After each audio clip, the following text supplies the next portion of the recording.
સમાચાર સુરતથી મળ્યા છે। સુરતમાં મહિલા ડોક્ટરે કાફેના 9મા માળેથી લગાવી મોતની છલાંગ। ચાય પાર્ટનર કાફે પર પહોંચ્યું વીટીવી ન્યૂઝ। કાફેમાં રાધિકા કોટડિયા એકલી જ આવી હોવાનો ખુલાસો થયો। રાધિકા કોટડિયા ચાનો ઓર્ડર આપીને 20 મિનિટ સુધી બેઠી હતી। કેફેમાં ગયા પછી સતત ફોનમાં રાધિકા વ્યસ્ત હતી।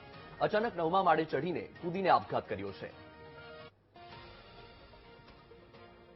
સુરતના સરથાણા જકાતનાકા વિસ્તારમાં આવેલા 9મા માળે આવેલી ચાય પાર્ટનર જે કેફે છે તેના 9મા માળેથી મહિલા ડોક્ટરે આપઘાત કરી લીધો હતો। ગત સાંજે જોઈ શકાય છે આ ચાય પાર્ટનર છે ને અહીં આ મહિલા જે ડોક્ટર ફિઝિયોથેરાપિસ્ટની ડોક્ટર હતી રાધિકા કોટડિયા તેને ચાયનો ઓર્ડર પણ આપ્યો હતો અને ત્યાં એ અહીં આવી પણ હતી અને અચાનક જ તે જે છે તેને આ 9મા માળેથી છલાંગ લગાવી હતી, આપઘાત કરી લીધો હતો। આ જે ડોક્ટર છે તે આ સોફા ઉપર બેઠી હતી ને સોફા પર ઉપર ચડીને જ અત્યારે જોઈ શકાય છે પગના નિશાન પણ છે એના અને અહીંથી તે ઉપર ચડીને સીધો જે છે તે આ 9મા માળે થી નીચે છલાંગ લગાવી દીધી હતી। તેણે જે ચાનો ઓર્ડર આપ્યો હતો તે પણ અહીં અત્યારે એઝ ઇટ ઇઝ એ પ્રકારે જોવા મળી રહ્યો છે। જે રીતની આખી આ ઘટના બની હતી ગત મોડી સાંજની આ ઘટના છે અને અહીંથી જ તે જે રાધિકા કોટડિયા જે છે ડોક્ટર તેણે આપઘાત કરી લીધો છે, મોતની છલાંગ લગાવી હતી। કયા કારણોસર લગાવ્યો હતો, શું હતું એ હજી પોલીસ તપાસ કરી રહી છે। ત્યારે અહીંના જે સ્ટાફ છે કે જેણે આ નજારો પોતાની આંખે જોયો છે તેઓની સાથે વાત કરીશું। ભાઈ આપનું નામ? તોહિદ અલી। क्या देखा था, એટલે શું થયું હતું અહીંયા? મેમ ક્યારે આવ્યા હતા, કોણ કોણ હતું સાથે, શું હતું પૂરું? मैं अकेली आई थी सर।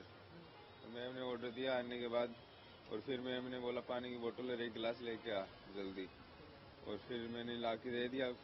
फिर मैं अंदर चला गया किचन के और मैंने किचन के अंदर से देखा कि मैम इस सोफे के ऊपर चढ़ रही है और फिर मैम ने छलांग मार दी।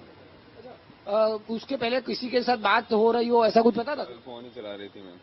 फोन पे कोई बात कर रहे थे मैम? नॉर्मल फोन चला रही थी और फिर अचानक पूरा अचानक ही गिरा था।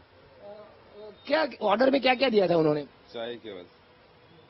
और जब तुम चाय देने गए तो उसमें कुछ टेंशन या कोई तनाव में ऐसा कुछ? स्माइल कर रही थी मैम केवल। બિલકુલ, એટલે આજ ચાય પાર્ટનર ચાયની જે આ દુકાન જે કેફે આવ્યું છે ચાય પાર્ટનર અને તેના જ આ કેફેના 9મા માળે આવી છે અને 9મા માળેથી આમ જે ડોક્ટર જે રાધિકા કોટડિયા છે તેને મોતની છલાંગ લગાવી છે। અત્યારે જોઈ શકાય છે કે જે આ જે જગ્યાએ બેઠી હતી આ એ જ સોફો છે અને આ એ જ સોફા ઉપર અચાનક જ ચાયનો ઓર્ડર આપ્યા બાદ તે સોફા ઉપર ચડી ગઈ હતી અને સોફા ઉપર ચડ્યા બાદ તેને આ 9મા માળેથી સીધી છલાંગ નીચે લગાવી છે।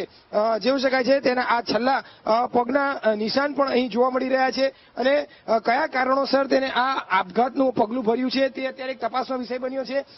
2 મહિના બાદ તેના લગ્ન પણ થવાના હતા અને તેનો જે મંગેતર છે તે પણ તેની સાથે રહેતો હતો, એટલે કે તેની સાથે સારા સંબંધ પણ હતા।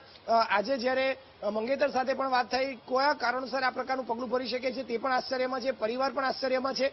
જે રીતે આ આખી ઘટના સામે આવી છે, ડોક્ટરે આપઘાત કરી લીધો હોવાની આખી ઘટના સામે આવી છે, તેને લઈને એક અનેક સવાલો હાલ ઉભા થઈ રહ્યા છે। અત્યારે આપણે એ જગ્યાએ પહોંચ્યા છે વીટીવીની ટીમ કે જ્યાંથી આ પ્રકારની ઘટના સામે આવી છે અને આ મહિલાએ એટલે કે જે યુવતી જે છે તેણે આ પ્રકારનું પગલું જે ભર્યું છે એ કઈ રીતે ભર્યું, ક્યાંથી તેને છલાંગ લગાવી, એ તમામ જગ્યાએ આપણે વીટીવીની ટીમ પહોંચી છે અને બતાવવાનો પ્રયત્ન કરી રહ્યા છે। પરંતુ આ કારણ શું છે એ એક સૌથી મહત્વનું બની રહે છે અને તે માટે પોલીસ પણ તપાસ કરી રહી છે, પોલીસ પણ એ કારણ જાણવા પ્રયત્ન કરી રહી છે। બીજી રીતે પરિવારમાં પણ અત્યારે આશ્ચર્યમાં છે અને પરિવાર પણ શોકમાં ગરકાવ થઈ ચૂક્યું છે। કેમેરામેન દેવેશ સોલંકી સાથે ધ્રુવ સોમપુરા, વીટીવી ન્યૂઝ, સુરત।